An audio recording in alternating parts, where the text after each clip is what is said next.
Alright, what is going on, everybody? This is your host, Arctic Ghost, and welcome to another episode of the Arctic Pauper Show. Before we go into it, I want to say a big shout out and thank you. Thank you so much to Pujols the Destroyer for linking my Esper Familiars article on Reddit. I don't like to do it myself because I don't like to over promote myself. I feel it's kind of lame. But Pujols, thank you so much. Uh, you know, great, just just thank you, man. Seriously. Uh, so anyway, I had a bit of fun playing Esper Familiars last week. Well, not really. No, I didn't really have fun. I had so much clicking misery. But I love the Peregrine Drake card in Pauper, and I know a lot of people hate it. I know a lot of people think that it kind of beats out a lot of decks and makes a lot of decks not viable. But I think you just have to adapt to the Peregrine Drakes, just like everything else. It's not overly powerful like Temporal Fissure Cloudpost was, or uh, Invasion Sackland Storm was, and things like that. So I think once everyone adapts to it, I think it'll be fine. But I'm going to continue the trend of Peregrine Drakes. There's a lot of Peregrine Drakes. This is Peregrine Tron. This is more of a Turbo Tron version. There is a more controlling version of the Peregrine Tron deck.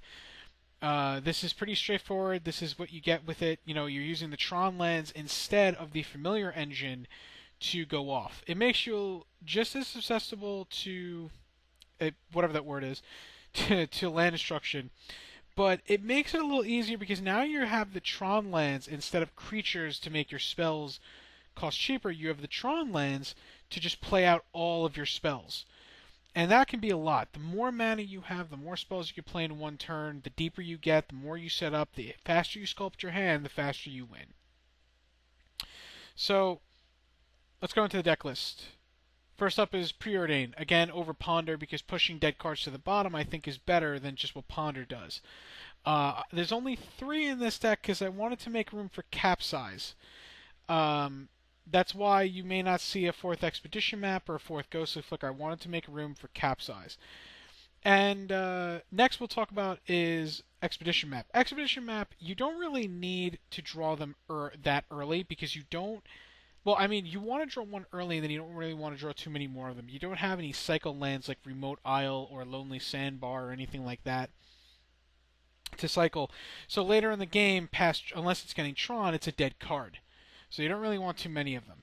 And then you have Chromatic Star to help you out with colors, and it'd be a cantrip. For the 2-drop slot, you have Memory Lapse. Now, a lot of people say the term Time Walking. What Time Walk is like Part the Water Veil or Time Warp or anything like that. Time Walk was the original card that said take another turn in beta because they thought that that was a good idea at the time. Thumbs up. Uh, so when you counter the spell, this is what it does. When you counter the spell, it goes back in your opponent's library instead. So you're essentially wasting their turn. You're time walking them. You're essentially taking another turn because your opponent's just doing the same thing. So it's actually really great. And you can also kind of remand yourself with it. Like you can put, a Peregrine Drake or a Moldrifter on top and then cantrip into it. And then, of course, you have Prophetic Prism to help you out with colors and to go infinite with the Mnemonic Wall, Ghostly Flicker combo, and because it just cantrips. On the 3-drop slot, you got Ghostly Flicker, of course, and you got Seagate Oracle. Seagate Oracle is more needed in this deck because you need early blockers, of course. And then you have Capsize, because Capsize is just a great way to help you, especially with Tron, because you can just buy back Capsize so quickly. The 4-drop slot, you got Foresee, still as a 2 of. You could go to 3, but I think things like Preordain and Seagate Oracle and Moldrifter are going to be a bit more profitable for you, I guess I'll say. Because you don't have a way to make it cost cheap, so it's the full 4 mana. And then, of course, the 5-drop slot, you got the good old favorites of the Peregrine Drake, the Moldrifter, and the Mnemonic Wall. Not much change there. So I decided to go with Rolling Thunder in this deck. I have no problem with you guys going with Karavex Torch. Karavex Torch is great. It's probably a much better win condition, but I like Rolling Thunder for the fact that it can also be a good early Wrath of God.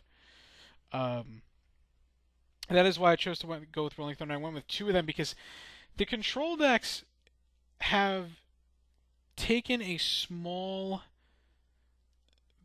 step back. And what I mean by small step back is control decks are still there, like Blue Black Angler Delver, Blue Black Teachings, Mono Blue Delver, things like that. But I have not seen them be as popular as White Weenie or Stompy or Elves or anything like that. Or the combo. So that's why I'm going with True Rolling Thunder. Rolling Thunder, just, if you draw one early, it helps to Wrath of God, and then you have another one to draw into, or you can get it back in the Mnemonic Wall, of course. No, this is not the same principle as Sages of Denizen. I'm not adding a second one because it's quicker. I'm adding a second one because I actually think it's good as a Wrath of God. And then for the lands, of course, you just got your Tron lands, your islands, and 2 Shivering Grottos to help you out with your colors. For those of you who maybe don't understand what the combo is, again, you have, let's say, just, one of each Tron land and 2 islands. You play Ghostly Flicker, targeting Mnemonic Wall and Peregrine Drake. Mnemonic Wall and Peregrine Drake are going to flicker back into play, and the Ghostly Flicker has resolved. So it's in the graveyard. So you can get it back with Mnemonic Wall, and then you're untapping lands. So you're just generating tons of mana every turn. You're generating effectively a blue every time you do this. It's a very long and rigorous process, but yes, you are generating a blue because it only costs 1 blue to do this. And then you can either draw infinite cards with Seagate Oracle or Muldrifter with Mnemonic Wall. You can bounce all your opponent's permanents slowly with Capsize, or of course you can win the game with Rolling Thunder. And trust me, it's a good feeling. As far as the sideboard goes, you got Circle Protection Black because you have Moment's Peace, which is good enough against Hexproof and the green decks.